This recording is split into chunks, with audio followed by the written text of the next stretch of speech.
can happen. So you know what? I'm just going to live my life. This is where I am. I'm just going to live it and enjoy. So I think I did have to get to that place where like, forget it. I don't care. But that could also be a defense mechanism because my expectation had always been crushed. Each time I'm like, yeah, I'm going to meet my family. I'm going to jump. And then, no, you're not going. So it was a way of helping me cope. So it was a coping mechanism. But actually, years later, one thing I did do was go through therapy because I realized that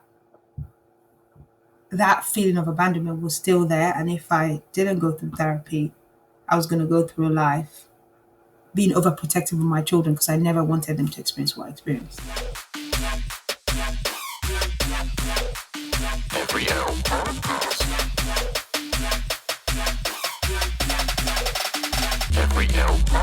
Welcome, ladies and gentlemen. I'm your host, Matt Brown, and you're listening to the Every L Podcast. Each episode, we'll have a different guest come on and talk about when life hands you an L, is it really a loss or is it something else? Because not every L's a loss. So sit back, relax, and do whatever you guys do to get comfortable as we get into this. Let's go.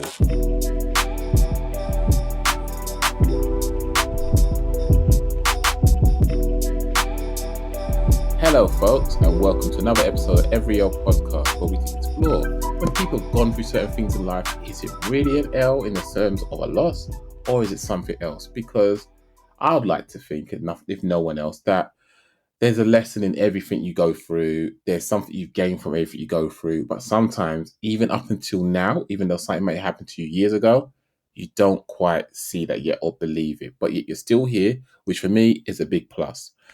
I say all that to say this. I have another amazing guest on. Now, how did I meet you? So I met this particular guest through a dad group that I'm part of, Music Football Fatherhood.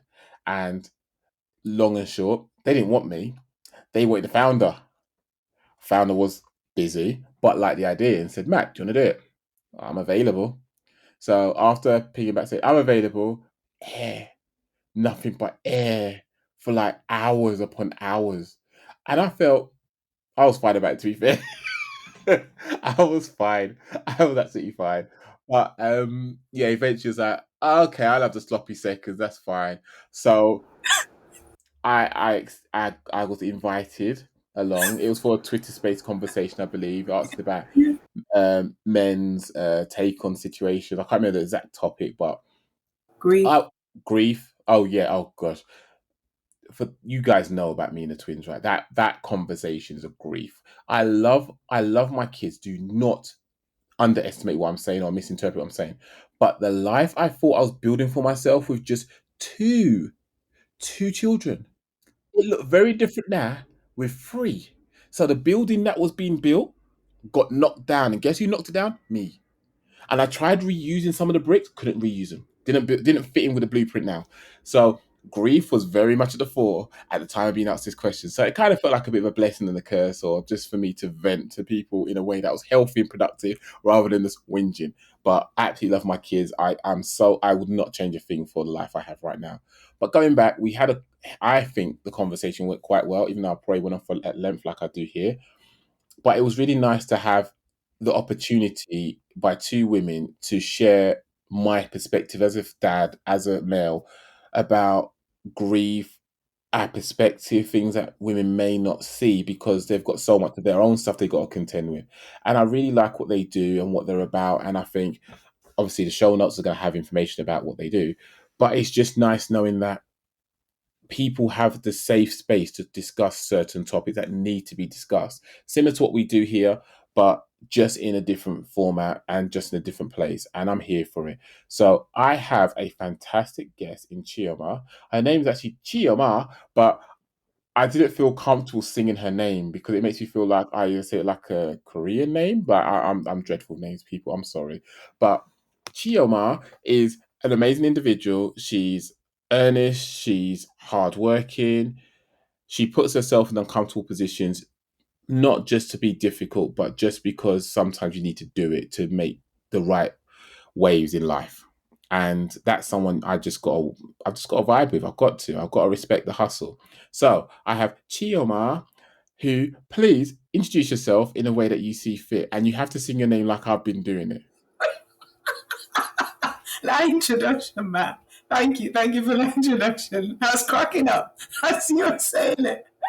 Because when you asked me how would my mom say my name, I was like, yeah, that's how she would say it. So thank you for that introduction. Right. Well, thank you for inviting me on today. Really excited to be here. It's a real pleasure. I'm really excited to speak today. So my name is Chioma Fanawopo, and I'm an award-winning youth practitioner. So work with young people for a number of years.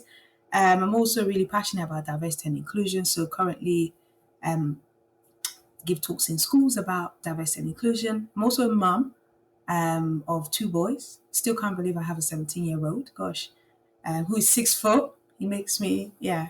I say he's my bodyguard now, actually. So I've got bodyguard and a 10-year-old. So, and yeah, I'm really excited to be here today. So thank you for inviting me, Matt. No, thank you very much. Um, 6 foot. That is quite tall. Although, if it helps you, I'm 6'3". Oh, I've, okay. I've not got to that age yet where I start shrinking, so I'm quite happy. That would be an L for real. There would be no benefit from that. It'd be like, in my day, I was 6'3". How tall are you now, Daddy? 5'11". What do you mean? I'll be putting the shoes with platforms on. I'd have no shame in that whatsoever. You bring back the platforms. Bring back the Oh platforms. hell yeah! Be like, is this the 70s? In my head, it is. Yeah, we're making this work. So as we get into this, I don't know why I'm such a clown. I really am weird. We're going to discuss your first L, which Mhm. I'm happy for you to sort of wind up and take from the top as we explore it a little bit further. Yeah. And your L that you want to discuss is growing up without my parents has made me passionate about supporting parents. So that feels quite a large topic to unpack. So Yeah. please go to the top and explain, obviously, as much as you're comfortable explaining, when this sort of feel it's relevant to start the conversation. Okay. So, so it's interesting because my story is set in Nigeria, so where I was born. And when I was aged about, try and think how old I was. I was probably about 6. My dad decided to come to the UK to seek a better life and bring the rest of the family. So my mum then joined him, and then my siblings joined, and then I was due to join. And unfortunately, due to the hostile immigration rules and stuff, it took about 9 years for me to join my family. And so it wasn't a fault of my parents. They thought we would all be united as one big happy family. But unfortunately, it just didn't happen that way. And interestingly, my story resonates with some people from the Windrush generation who say came to the UK and sent for their families, and sometimes they didn't. They left their children in the Caribbean, came to the UK to seek a better life, and sometimes their children didn't join them till much later. So I remember seeing a show, and I can't think of what it's called now, and that story really resonated with me because it was, I think it was 9 nights, if I remember correctly. Yeah, and that resonated with me because I never thought that was the experience of people from the children of the Windrush as well. So yeah, so that was my story. And when I was 18, I eventually joined my family, and it was a culture shock because I had been in Nigeria and they were here, so lots of things to unpack and learn and unlearn. But it led me to some of the work I do today, supporting parents. So something else that I do is really um, because I never wanted my children to go through what I went through. So I was really intentional about learning about child development. So I trained as a teacher, worked in schools for a number of years, and then also then trained as a youth worker, but also youth practitioner, and that taught me a lot about adolescent development. But what was really important was that each stage of my learning of child development, my I was learning that before my first son, who's now 17, was actually born. So when he arrived here, I already knew quite a lot about child development. And then by the time he was a teenager, I already knew a lot about adolescent development and the fact that their brain doesn't develop till they're like 25 properly. But all those tools really helped me to raise my children because I said I never wanted them to grow up without myself or the family or even their dad. And so it's led to some of what I do today, really getting alongside family. So I also am a parent coach and a teen coach and actually have a feature in Forbes from some time about 2 years ago, a little article, part of an article, paragraph in Forbes anyway. That's my claim to fame. But yeah. One of many things. Well, yeah. And so, but yeah, so I think something that when I think of the years I worked with young people, so for many years I ran a youth club. And one of the things I saw about young people was that they wanted a place where they could belong and where they could feel safe and accepted. Because I always say the Maslow's hierarchy of needs is that we all want to be loved, we all want to be accepted, and we all want to belong. And so, as parents and as people, it taught me a lot that just like I wanted that love as a child growing up, that is still the greatest human need to be loved and accepted. And so led me to the work that I do. Although it was an L, I didn't grow up with my family, I didn't grow up with my siblings, but it's made me so much more passionate about not letting that happen to my children, but also having conversations with parents and equipping them with the tools. So at the weekend, I was invited to speak about raising emotionally resilient children. And one of the things I was talking about was really looking at things like emotional intelligence and how important it is that is as important as IQ. Because sometimes we think of children and their academics and we don't think enough about if we teach them those soft skills, those emotional skills on how to know themselves and understand their needs and who they are and value themselves. It's taught me to then do the same with my children, but also in turn teach that to parents.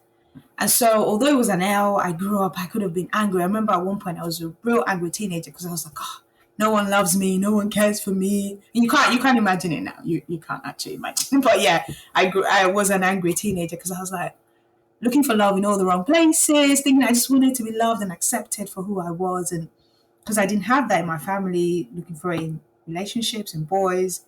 But I realized at a certain age, probably about 18, 19, that my faith really helped me to overcome that. That one, I had a God that loved me. But then when I came to join my family, I started to understand that this love is so important. So really encourage parents to get to love their children, get to know them. Because I think when you do that, you can build a relationship with them that lasts forever.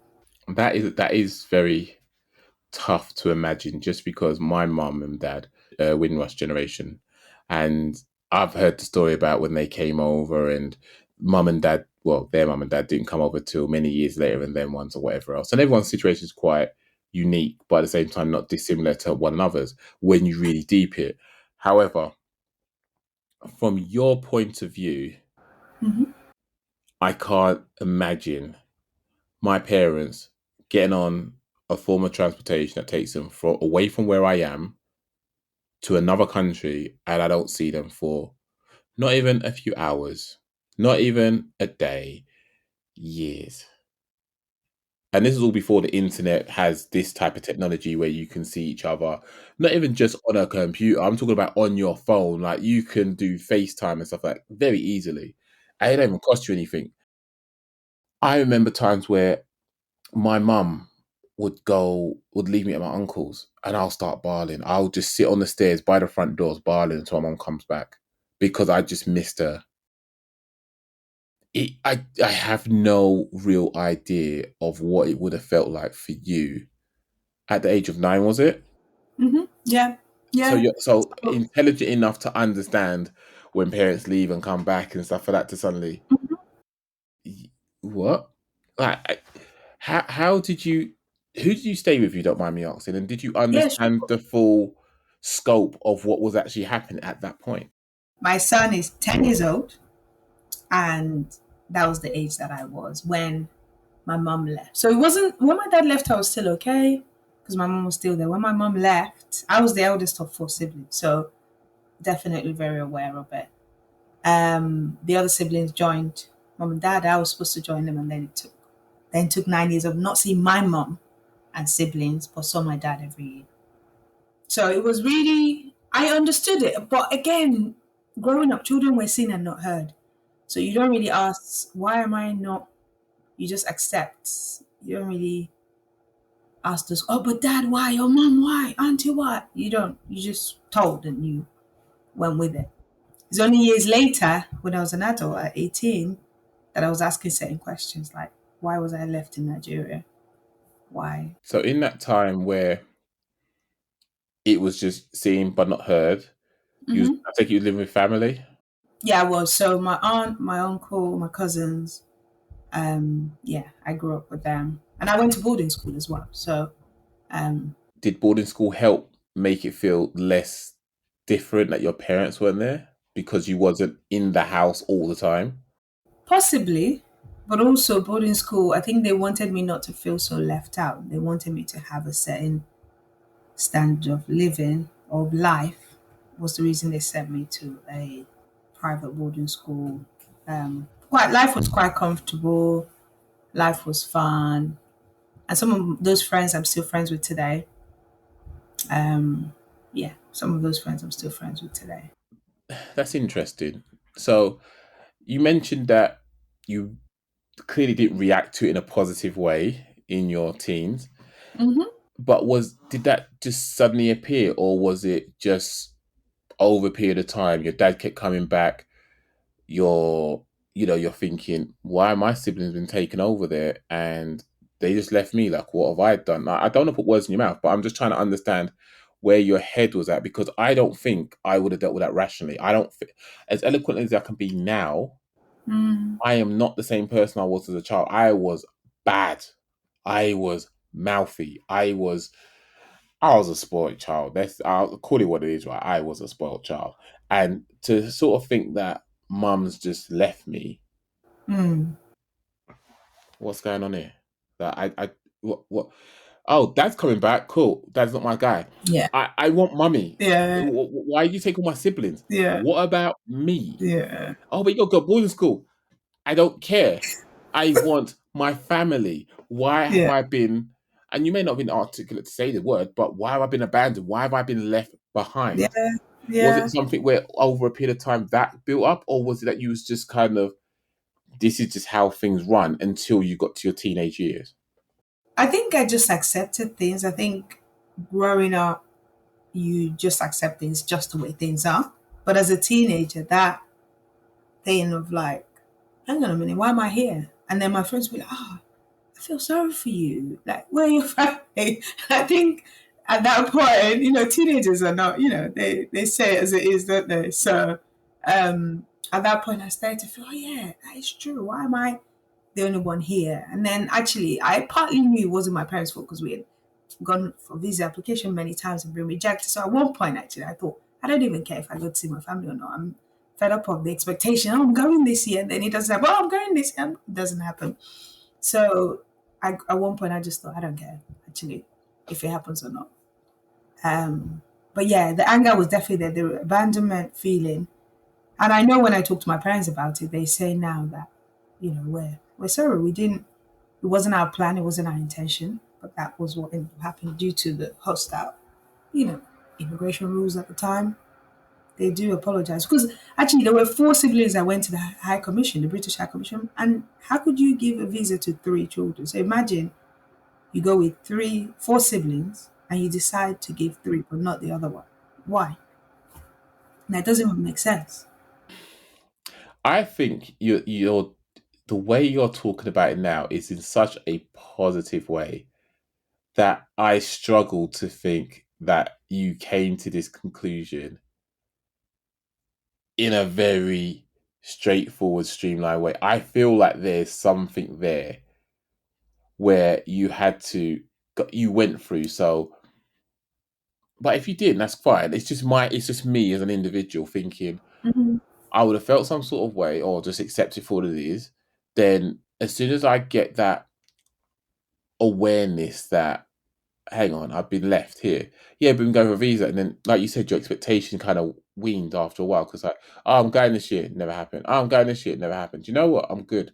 If it happens, it Yeah, happens. If it doesn't, it doesn't. Do you know, let me just tell myself it's not going to yeah, happen because I'll be less disappointed if exactly. it does happen. Yeah. Do you think then, through you having to change your level of expectations around that aspect of your life, Mhm. had an impact on your social life and how you approach life in general? Do you mean at the time when I was younger or now? Yeah, you know, when you're younger, because like I said to you, Yeah. if Yeah. you're just whatever, if it happens, it happens. If Mhm. you're having that attitude about seeing your family, who clearly you loved and cared and wanted to be with, Yeah. did that translate over into your personal and social life and potentially professional life, depending on your age? Yeah. So by that time, I was, you know, yeah, it did because I just thought I'm just gonna live my life. I don't care. Like, yeah, if it happens, yeah. If not, I'm good. So I had to learn to adjust my expectation and actually just I can't be bothered to get my hopes up every time and then nothing happens. So you know what? I'm just gonna live my life. This is where I am. I'm just gonna live it and enjoy. So I think I did have to get to that place where like forget it. I don't care. But that could also be a defense mechanism because my expectation had always been crushed. Each time I expect, I'm like, yeah, I'm gonna meet my family. I'm gonna jump, and then no, you're not going. You're not going. So it was a way of helping me cope. So it was a coping mechanism. But actually, years later, one thing I did do was go through therapy because I realized that that feeling of abandonment was still there. And if I didn't go through therapy, I was going to go through life being overprotective of my children because I never wanted them to experience what I experienced. So I had to go through therapy too and counseling just to help understand that feeling of abandonment and what that was about. Yeah. So that I could parent my children better. And how old were you when you went get counselling? Therapy. Oh, grown. I was like 30s. Okay. So, so that was something you identified within yourself that you needed to do. Yeah. Yeah. Okay, that's interesting. So, as a child, parents left you. It's the norm. Not a personal thing. It is what it is. The High Commission just didn't sign off on the fourth one. It's weird, but they did what Hmm. they did. Hmm. You then had a bit of a rocky teens. Did you get good grades at the end of it, or were your grades Yeah. impacted Yeah. I by? was an A-star student. I always remained an A-star student. But I do think that my career choices might have been influenced differently if maybe my parents were around because I was the one making decisions. There was no parent helping me. So I just chose the easiest ones and the things I was good at and just went with that. And now I do look back and think, actually, my mom was here. She loved science subjects. She probably would have encouraged me to maybe become a doctor or a lawyer or all those things that in our communities they parents believe that they're like five professions: doctor, lawyer, engineer, an accountant, an architect, or something else. Yeah, I probably would have gone down one of those paths. Yeah, because a lot of my cousins did. So yeah, that probably would have happened. To be fair. So when you finally came over to the UK, Mm-hmm. what was your relationship with your parents like? Interesting. Initially, it was great because I was like, yeah, finally get to join them. But then I had two siblings I'd never met before. So what? Yeah. Hang on. So it was still hang on. What? So my parents had two children when they got to the UK. So I had two siblings I'd never met. That just adds extra layers It to does. this. It does. Did you know about them before you came over Yeah, here? I did. I did. Yeah. Did you feel some? Okay, so when you found, did you find out when you were still in Africa at that point? Yeah. Yeah. How did you feel when you heard that? Ah, mummy's just had a baby. There's nothing I could do. The thing is that so when I came, my youngest sibling was he was 1. I was 18. Now at that time it was at the time of teenage pregnancies and there were teenagers with buggies all over the place. I remember pushing my youngest sibling and someone said, "Is that your baby?" I was like, "No, what? Like what?" The thought was absurd because at that time I was like, "Yeah, I'm going to uni. I got my life to live." Like, what? Is that your life? No way. Like, that is my brother. It's like, the thought was so absurd. Like, the thought for me, because of course at that time, England was like the teenage pregnancy capital of the world. I mean, you know. So there were lots of teen babies, and I was like, no way, like, no, that's my sibling. That's no way, that's my child. But I do wonder if those things led me to getting married quite young because I ended up getting married at 21. Okay, so not long after you came to the UK. Yeah, yeah, ended up getting married at 21. So I do wonder if, as I think back and reflect on my life, I do wonder if that led to me getting married at 21. It sounds like you're a very resilient person and you've taken things in your stride. I honestly say that you probably dealt with it a lot better than I would have done, and I commend you for it. It seems like even though you handled it in a very commendable way, clearly it was taking a toll on you for why years later, maybe a decade after you got married, you said, I need to go find a therapist. Yeah, There's some baggage here that needs to be unpacked. And I'm not sure if I'm capable to. I'm just holding it at the moment. I can't deal with this. I think that's good.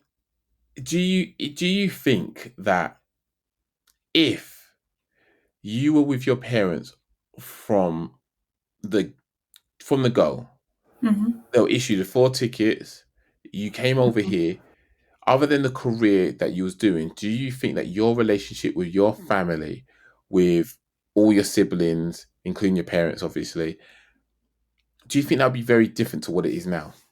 yeah, absolutely, definitely, definitely. Because I know for a long time I struggled to bond with my mom. Because I didn't see her for those 9 years, and even now, yeah, I wouldn't say we have the best relationships or the best of relationships. And I know people who had a similar story to mine. Some of them don't talk to their families because they just feel like the pain is too much, and some of them don't have that relationship with their families.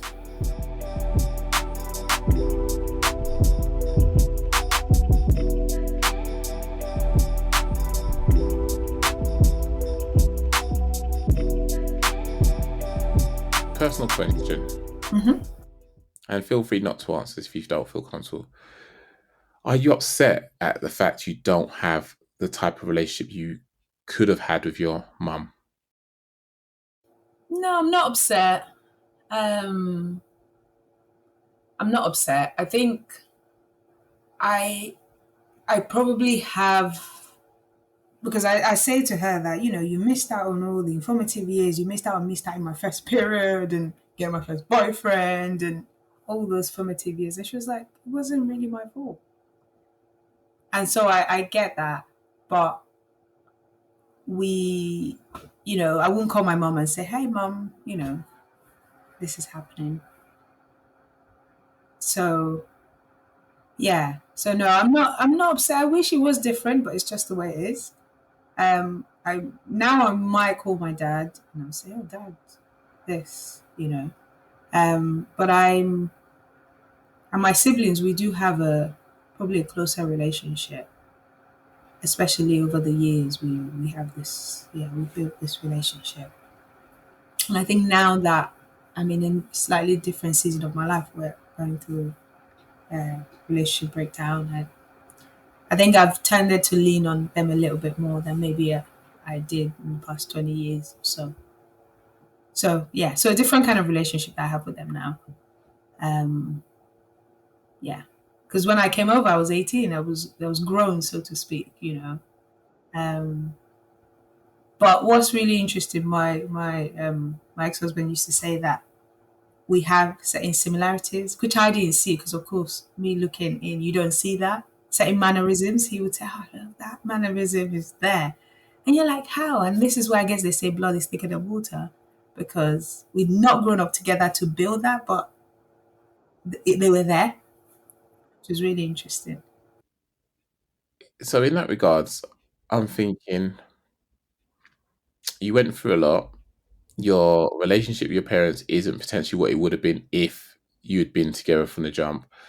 Your relationship with your siblings, thankfully, is intact and seems to be getting you through a lot of things. And you just genuinely enjoy your company, which is fantastic. Looking back, and this is more so for people that don't fully understand the whole Windrush generations type of stuff. Mhm. What what's your takeaway from the impact for the families that were part of the Windrush generations compared to what is televised? Because in televised, it's kind of like, oh, these immigrants just came over and took jobs that we wanted to work and stuff like that. But hearing what you've just said, and me knowing what I know about my mum and my uncle and aunt stuff like that, for me, it sounds like there were people that left to go to a country that they were told they were allowed to go to because that was like the motherland, because similar, same passport sort of thing, and they weren't issued the full quota of visas for all their kids, only a select few. This now impacts your relationship with your family, and not just now, sorry, not just then, but even now as a grown woman, which means that it could potentially then impact on your children and their relationship with their grandparents. So, what had Windrush again? This is what TV promotes. This is your experience of it, and many others that you've probably known that have been in similar situations. Mhm. How has it impacted you, and how has it impacted others from what you know? I think the way I've seen it is the injustice of it.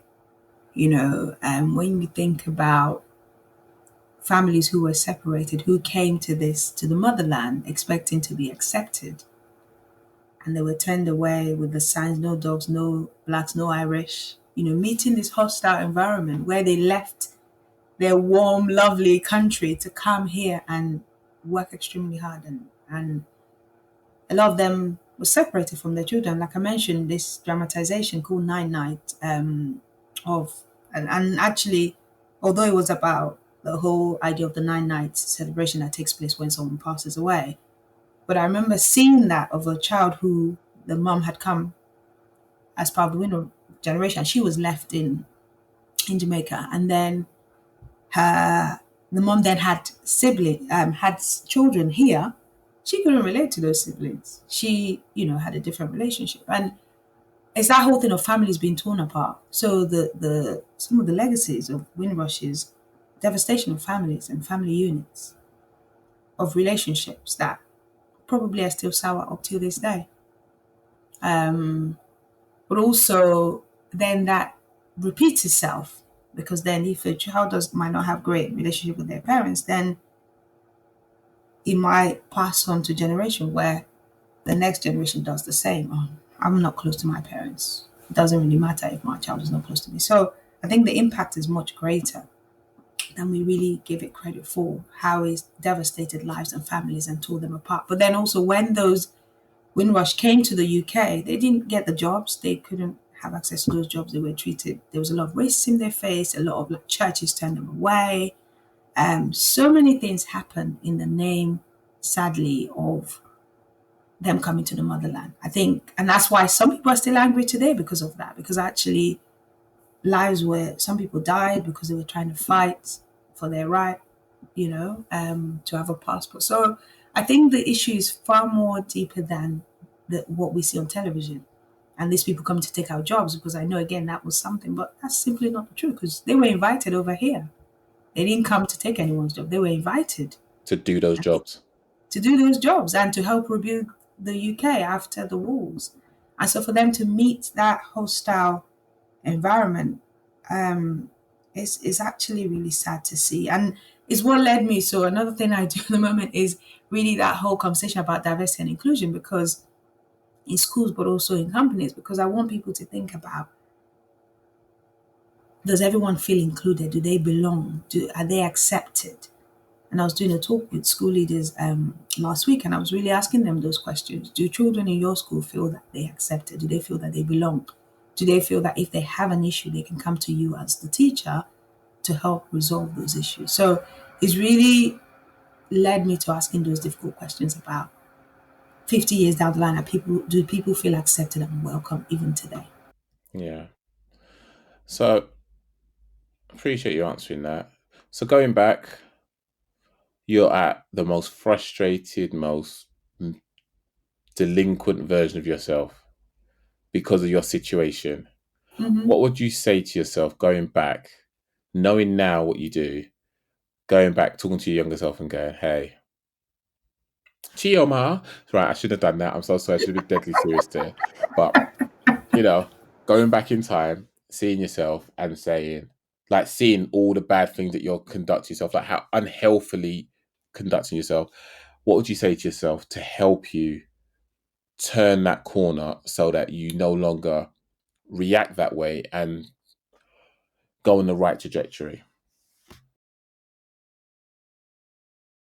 Well, that's a deep question. And actually, I think those things were the things that helped me even in that time. People that believed in me, people, some relatives that got alongside me that would encourage me, like in my studies, to keep on going. I think those things, remembering that I was valuable, despite my parents not being there, despite that feeling that I felt, that there were people rooting for me, people cheering me on, despite how difficult things were at that moment. So that's why I would say that things will work out, you will learn and you will grow. Because I would say I'd say resilient, but also very independent as a result of that. Um, that there are some good lessons that you can take away from this experience, although it looks really difficult and hopeless. And but yeah, you will come through and you will use this in the future to help other parents with their children. And do you think you would have heard yourself at that point? Do you think you would have been receptive to that information? Absolutely not.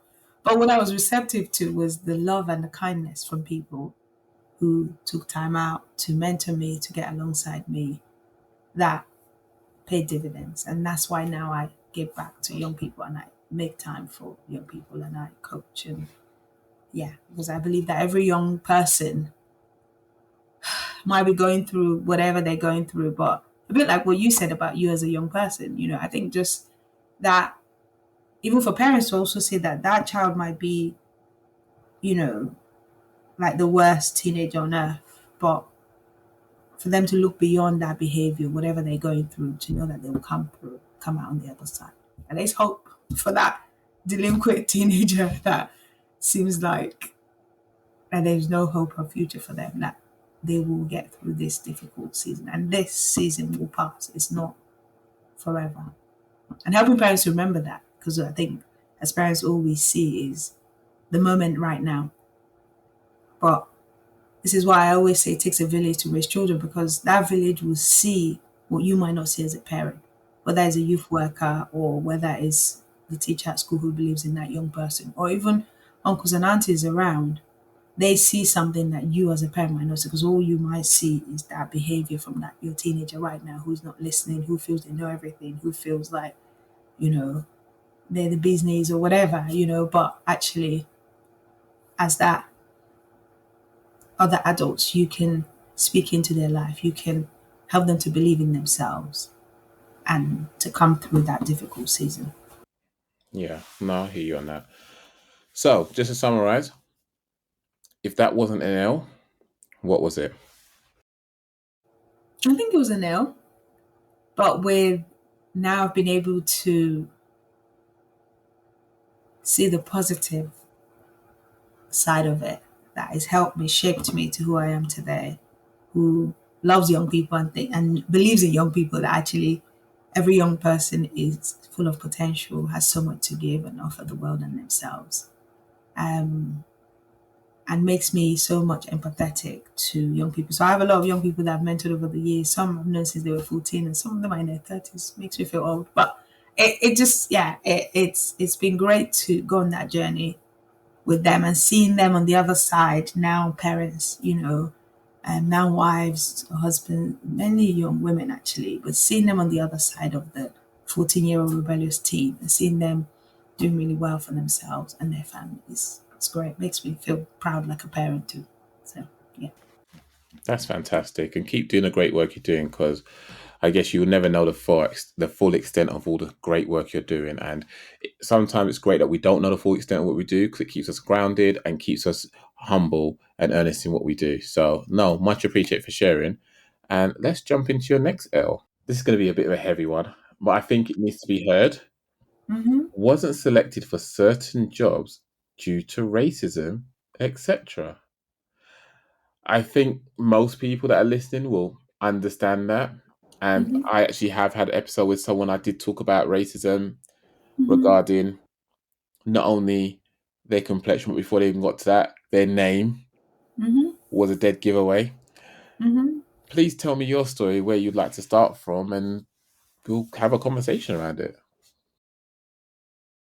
Wow, I was actually talking to someone about this. I said that today, that I know that in my career, I have not been offered certain jobs, even though I've been qualified. Because I know people will say something like, oh, we have equal access to opportunities. But I always say, I disagree because on paper, I have this years of experience and this qualification. However, when my CV is presented and someone sees my name, all they think is this person going to be a good fit? We can't even say their name. And they don't even try. I remember when I was trained to be a teacher, I used to say to children, oh, I've got this really difficult name. And they'd be like, Miss, no, you don't. Like, we can say it. And this is why I think that children are so much more open to learning. Whereas we as grown up, we see it and we just think, I can't say that name. And they don't try. But a child will try and be like, oh, yeah, I can say it. Children, this is why I say children are so much more resilient. And so there's a job I went for. And I know, although I wasn't told, I know that that was the reason I didn't get the job. Because the excuse was, you haven't got, actually, they couldn't even say experience because I had the experience. They picked on one tiny part of the experience and said, this particular thing you don't have. I was like, I can learn, but I knew it was to do with my name and me not being a good fit for the organization. Um, and that's another reason that I'm going into the work around inclusion and diversity, or EDI, because I think it's important for us to understand more about equity, diversity, and inclusion, to bring that table for everyone, that seat at the table for everyone. But also, it's really important to have that conversation. So it was something that started off probably 2020 or before, when I moved to a suburb of London, and I noticed that it was not as diverse as where I had lived with my children. And we experienced some racism. I experienced some racism. My youngest 7-year-old, he did at the time as well. It was called a racist term. And I noticed that when at school by another 7-year-old, and the school didn't deal with it correctly. And I remember talking to the teacher and the head about it. But it got me really thinking, okay, how can we be part of the change? Not just for me, but for my children. Um, and so started having that conversation on social media. I remember during the pandemic, there was an incident that took place of I'd gone to the post office, and it was during the time where we were all not really allowed to go out, but we could go to post office. So I was frequenting post office, and there was a guy behind me, and I sort of turned around to say hi to him, and he was like, I'm not trying to be funny. And I was like, okay, here we go. What's he about to say? And he said, you foreigners are the cause of COVID.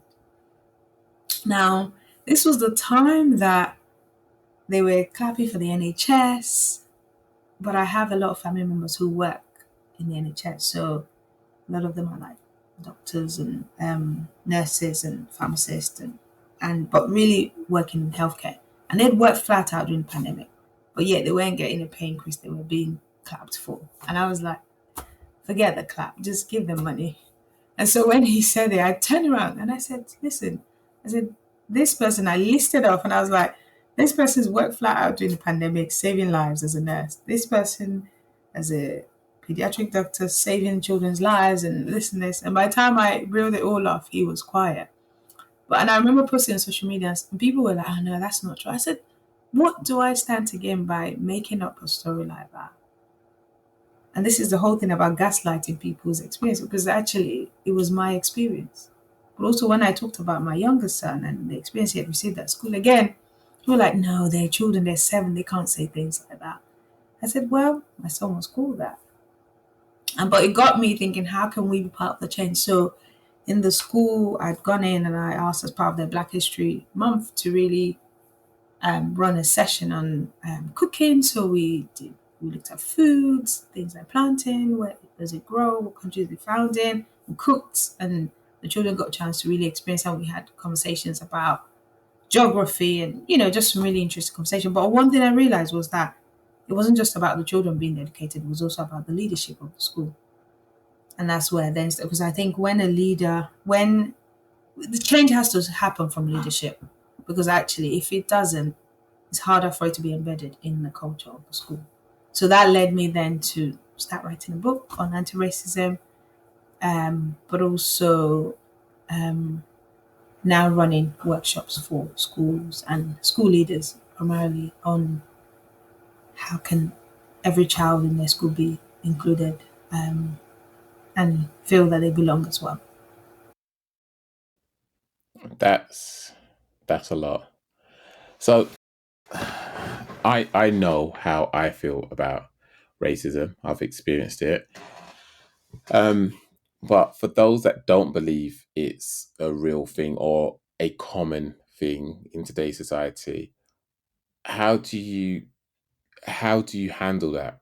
Because actually, let's go back. You mentioned the term gaslighting. Hmm. Just in case people are unaware what the term gaslighting actually means, please educate them. Because I've got a question around it, but I just want to just allow you the time to. Okay.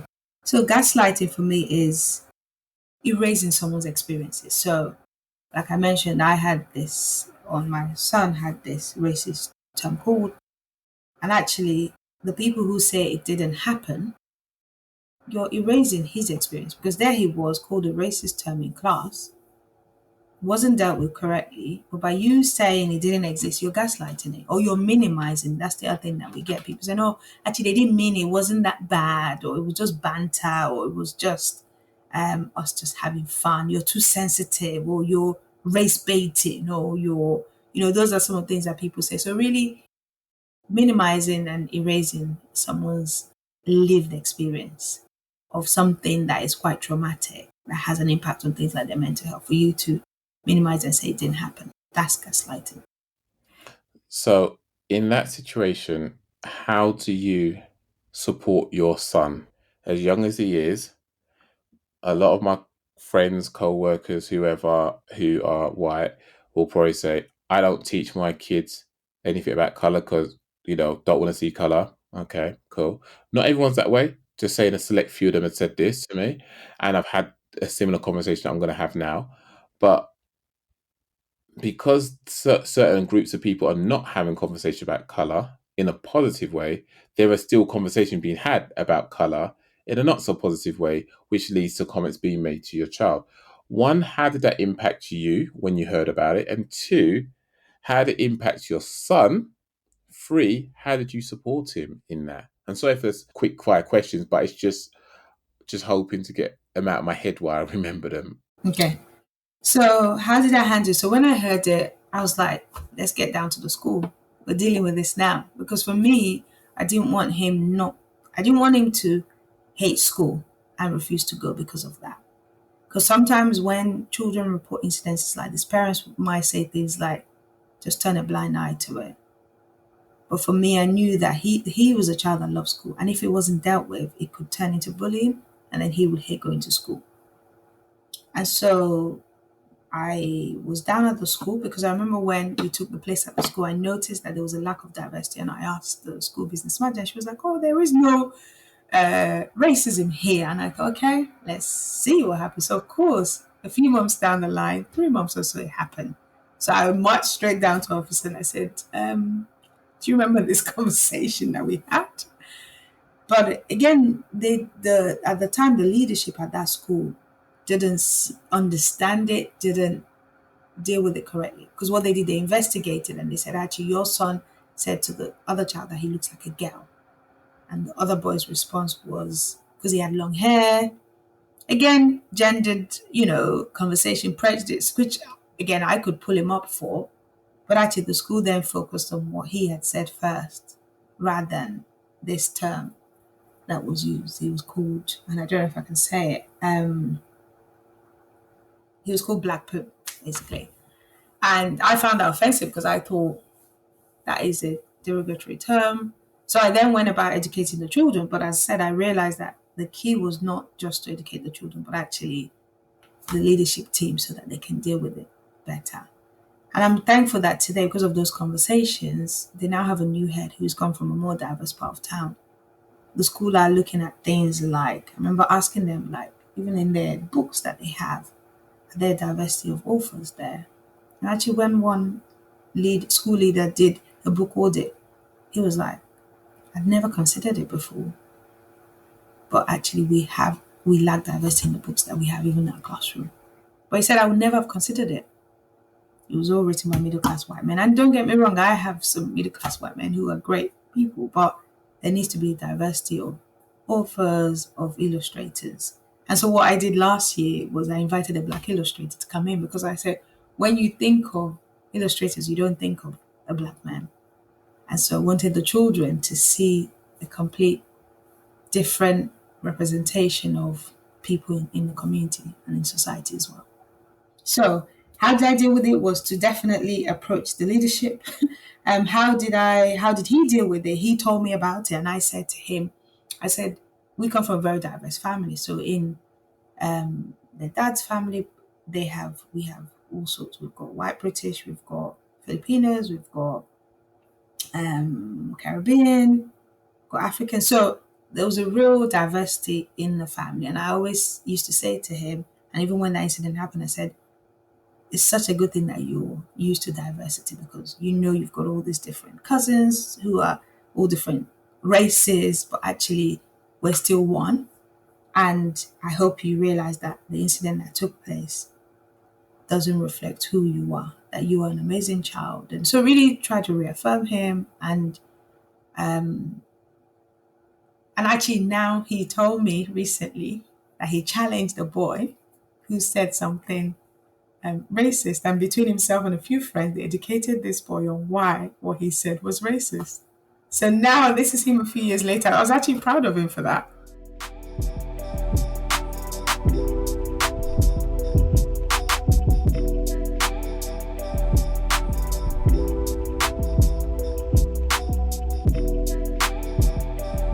That is really good to hear.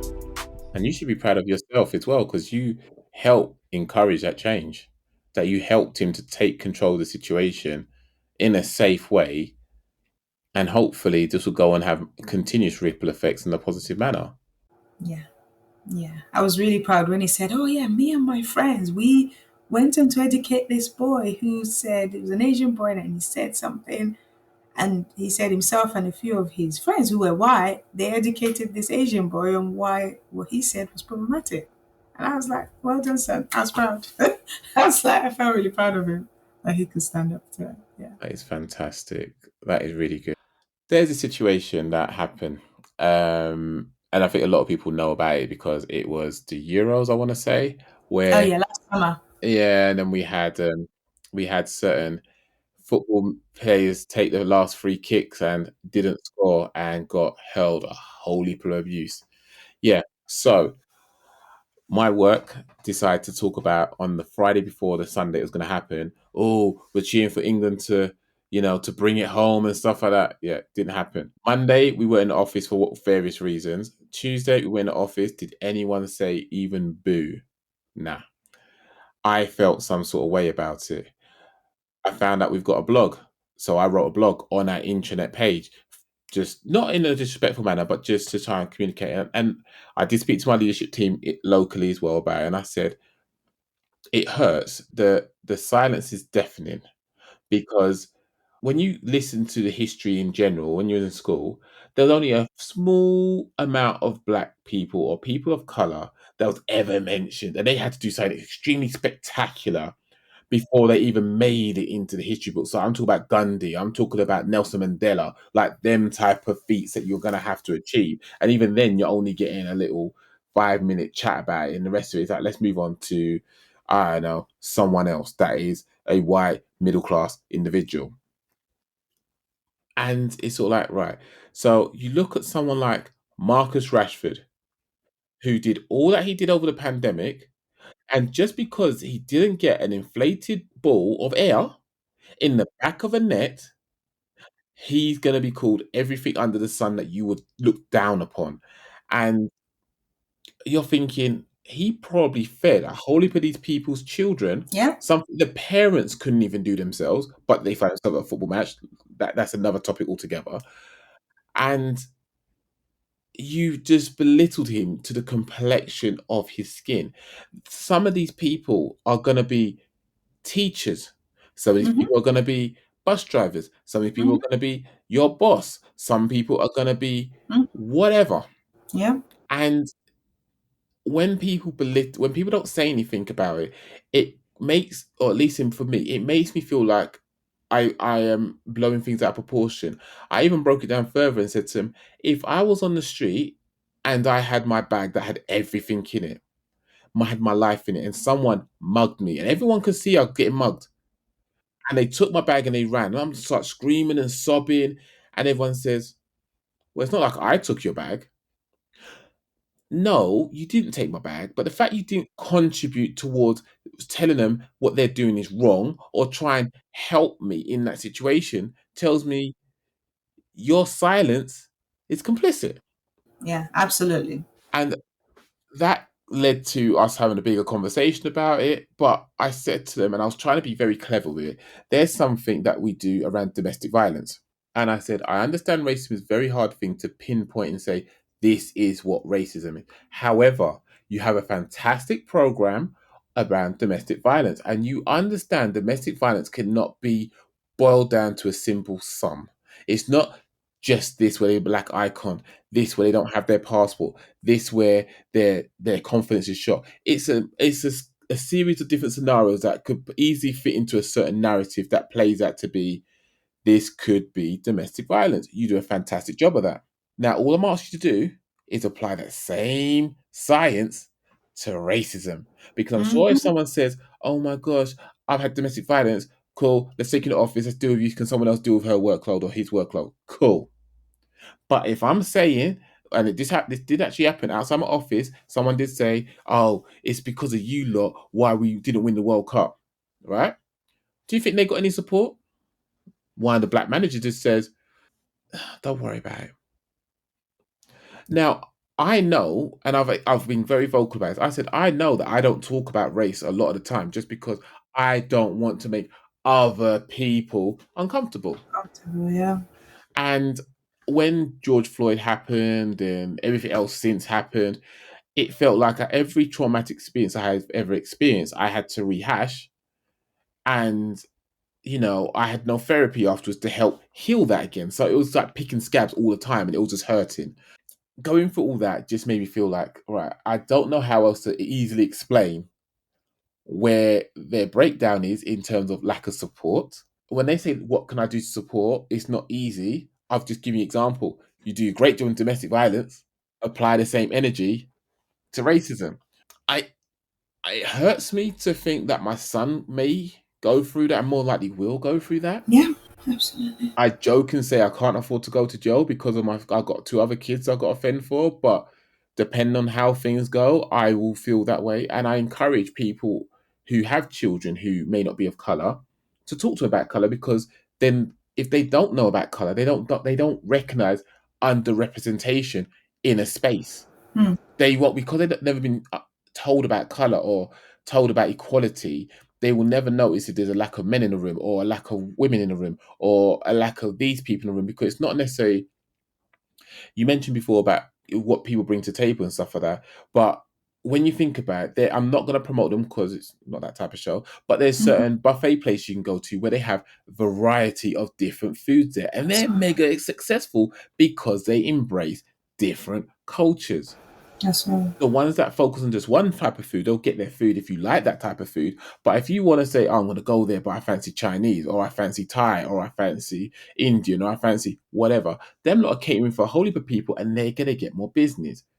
That's technically what employers should do, but they don't. For me, it personally kind of feel like a tick box exercise for the most part. How many women have I got? How many black people have I got? How many Mm-hmm. disabled people, visible or invisible?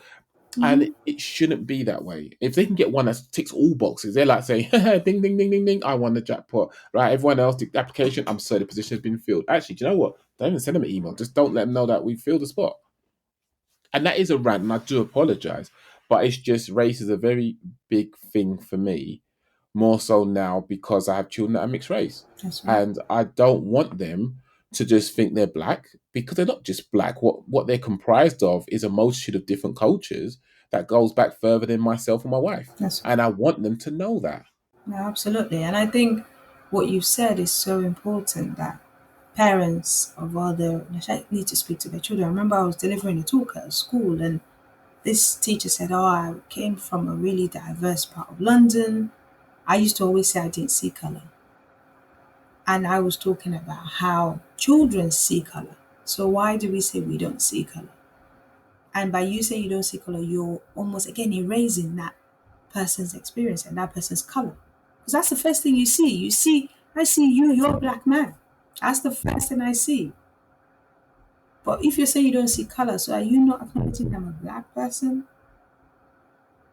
So I think really having those difficult, I say it's such an emotive and a difficult conversation, but we need to have it. But you know what excites me? I see that the younger generation are holding their parents to account. They are having those difficult conversations and challenging the stereotypes and challenging their parents. And so I encourage every one of us, whether you're black or white, speak to your children, non-white, non-black, speak to your children about race and about color. And it's okay, we make mistakes and we might get it wrong. But the fact that you're trying and you're speaking to your children is really important. So we all need to have that conversation with our families and those around us and call them out.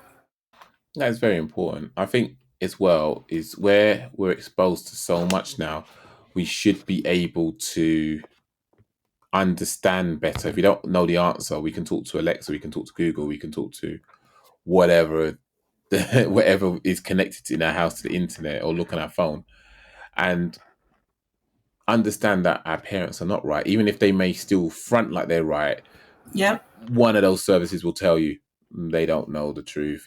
They're just winging it because that's all parents do. We're just winging Hmm. it. It's building the bridge while you're trying to walk across that same bridge. It's some of it's planned out. A lot of it is just like, oh, please God, just order my steps right now. I need you to do me something right now.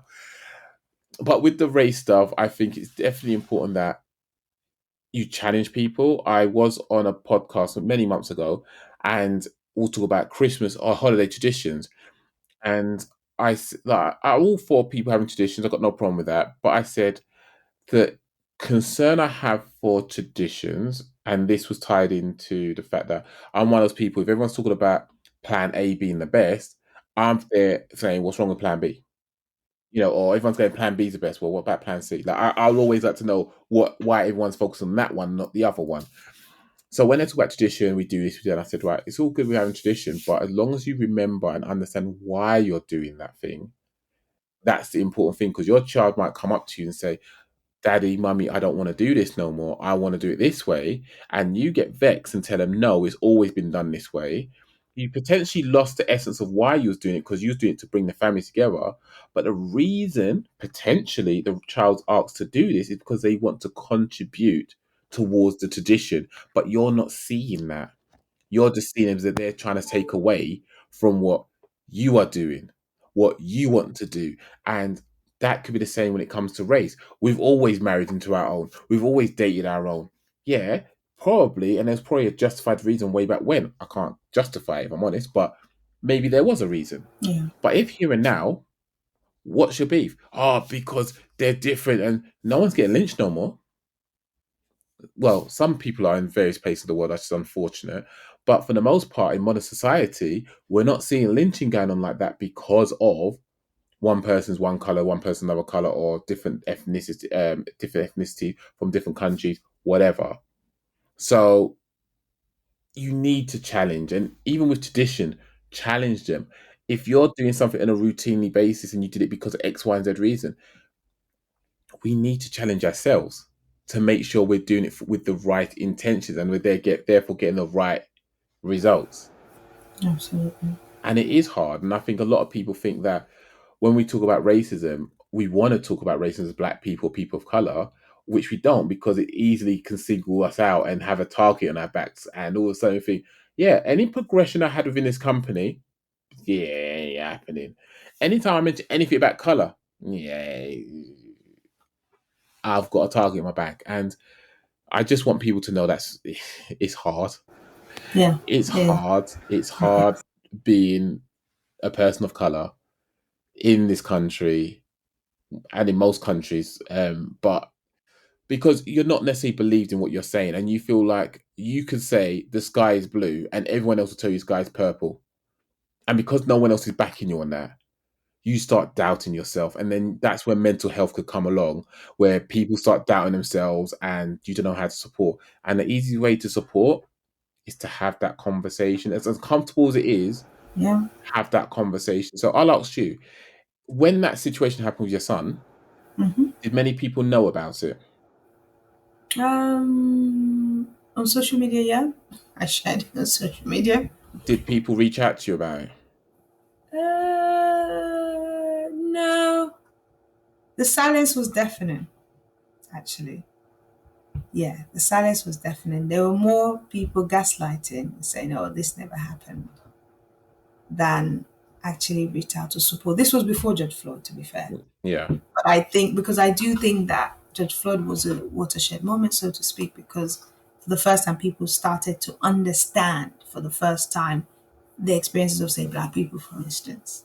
There, it was almost like there was a shift in companies that for the first time people were putting up black squares. I mean, 2 years on, I don't know, but Yeah. at least for the first time, there was a little bit of an understanding. Because I think prior to that, there was a lot of the talk was that we're not as bad in the UK. We're actually doing better than America and so many other countries of Europe. But I think in 2020, and with all the protests that took place, again led by young people, this is why I'm an advocate for young people. It was young people that led a lot of those protests. Um, People, so yeah, it was prior to George Floyd, so there wasn't a lot of people reaching out. But I know now, if that happened now, I probably know that people will definitely empathize a little bit more with that situation. So no, not many people, but I think for me it was about continuing that conversation with my son, checking in with him. How was he doing? How was he finding school? Had any incidents like that happen? And for him to say to him, "You've got to speak up if something happens," which is why I was so proud then when he spoke about 3 years on and him being able to challenge another young boy. So going back to when it all kicked off and you heard it and you was like, what now? What would you have told yourself in terms of how to calm yourself down and to see a positive, like potentially like it's a learning experience? Like what would you have said to yourself to try and help you rationalize what your next course of action is going to be and how you can hopefully change the trajectory of where this was going? I think for me, I was like, this guy just needs a bit of education. He needs a, I don't condone violence, but he needs to get on the bad side. But I was like, okay, For the record, she doesn't condone violence, but if the child had a black eye, he walked into a door. yeah. No, I did not condone violence. No, we did not condone violence. But I just thought it was a moment of education for him to be educated, that perhaps he surrounded himself all his whole life thinking that foreigners are, again, people that read certain papers that will remain nameless and watch certain programs that will remain nameless, thinking foreigners were the cause of COVID. My goodness, like, so for me, I saw it as a moment to educate and re-educate, for him to relearn and unlearn what he thought about foreigners. And actually, statistically, I mean, we know that in the healthcare profession, it was mainly black people, and that's why more black people died, because they were the ones on the floor dealing with the day to day loss of people, experienced a lot and saw a lot as well, lost loved ones and lost staff members as well. So I think, just for me, I saw it as an opportunity rather than getting cross and angry. I was like, actually, it's an opportunity to educate him. And that's what I've done since then, to educate people and say, hey, have you considered this perspective, that that thing you said, if the roles were reversed rather, how would you feel about it? Put yourself in that person's shoe and acknowledge that we all have biases, but the key is acknowledging that we have it rather than denying the existence of bias, because we all have it. But and that's one question I was asking the teachers and the leaders: do we acknowledge that we have it? Because if we acknowledge it, Does it impact the way we teach? Does it impact the way we look at that child? Like, what children in your school are underperforming and why? The black boys? What children are being excluded? Is it the black boys that are and why are they being excluded? And so, really helping people to unlearn and relearn in their profession, really. And that's why my book that I'm writing is called Catalyst for Change: How to Be an Anti-Racist Practitioner. Because we can all be part of that change, every single one of us, with the steps that we take daily. How can we be anti-racist and anti-oppressive in all that we do? And that's encouraging. So, with all that said, if it wasn't an L in terms of a loss, what was it? What would you chalk that up to being? I think it became a teachable moment. There's teachable moment is they use that in youth work, working with young people, that when bad things happen. So, and I can use this analogy of a young person who gets caught up in criminality.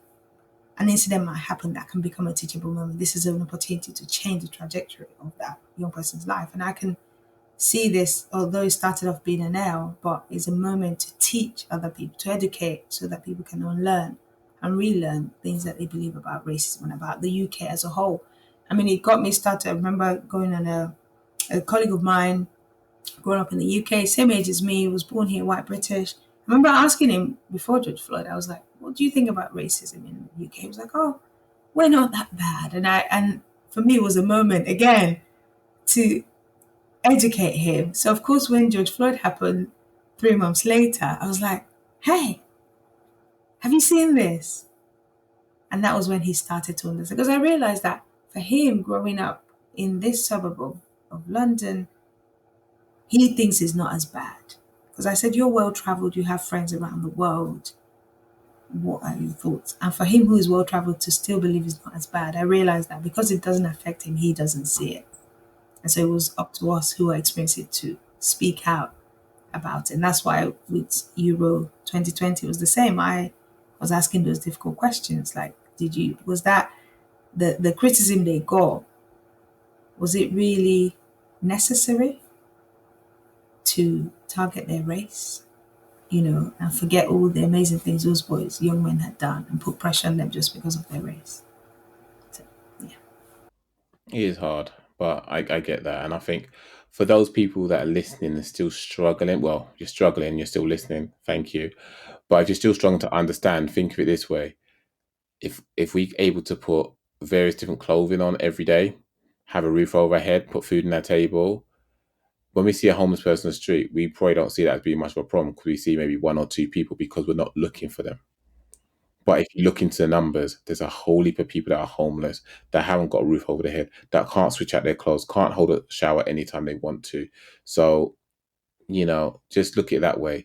You may not be a person of color, so you may not be able to relate, but you can look at someone that's homeless and realize, okay, I look like you, but I never really looked at you like that to notice it. Just like how sometimes you hear, but you're not listening. You're just hearing noise. You're not listening to what's being said.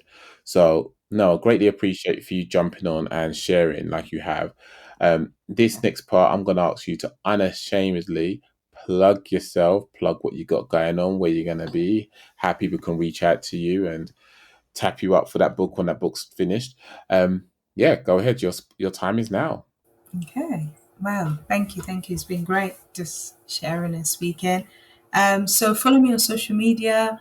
Um, Chioma.Fanawopo on Instagram, Chioma Fanawopo on Twitter, and on LinkedIn, Chioma Fanawopo. So follow me and reach out if I can support you as a parent. So you're a parent. I have some experience of and I have my own 17-year-old. So lived experience and professional experience of supporting parents and young people. So reach out. Able to offer some coaching and yeah, an opportunity to help you support yourself as you raise your children. So yeah, follow me on all social media platforms and the work that I do. And I look forward to supporting you, but also look forward to having those difficult conversations and challenging us to relearn and unlearn and grow in all that we do. No, much appreciated. So, for everyone else, thank you very much for taking the time to listen to this conversation. It was a heavy one. wasn't necessarily the direction you're looking to go into, but I think there's so much positive things taken from that. In society, we stray away from difficult conversation because it makes us feel uncomfortable. But what's the phrase? I've never met a strong person with an easy pass. So anyone that you come across who is a strong person in your eyes, trust me, they've been through the wars. And here we're fortunate enough to have guests come on and tell you how they got some of these battle scars and what they represent in their lives and how they're able to keep going forward. You may be going through your own wars. If you want to reach out, reach out. I'm happy to have that conversation with you. If you're happy to share, we'll share. If you want to keep it offline, we'll keep it offline. I've got no problem with that. But I don't want you to feel like you're alone. And it's just a matter of letting know that you're not the only one going through difficulties or challenging situations. We all do. Sometimes things can feel absolutely rough, but just look at it this way: sandpaper makes things smooth, and sandpaper is rough. There's so many analogies I could use to help you understand that what you're going through now is not the end of it. If you're surrounded by nothing but darkness, just remember there's got to be a light source that's casting a shadow. So just keep walking around until you find that light source. And sometimes you need other people to just point you in the right directions. But I say all that to say, do what you're doing. It's okay to feel what you're feeling, but just know that your right now is not your forever. And there's nothing about a caterpillar that tells you it's going to be a butterfly. So I wish you nothing but the best. Look after yourself. Come find me on every old podcast on Instagram and Twitter. If you come on to me on Instagram, I normally do stories every now and again to get a little bit of exclusive content out there. But I look forward to seeing you guys in the next one. And if you're on Apple Podcasts, please drop it a review and a like. 5 stars ideally. But do less if you really want. But thank you very much once again, and I'll speak to you in the next one. Take care.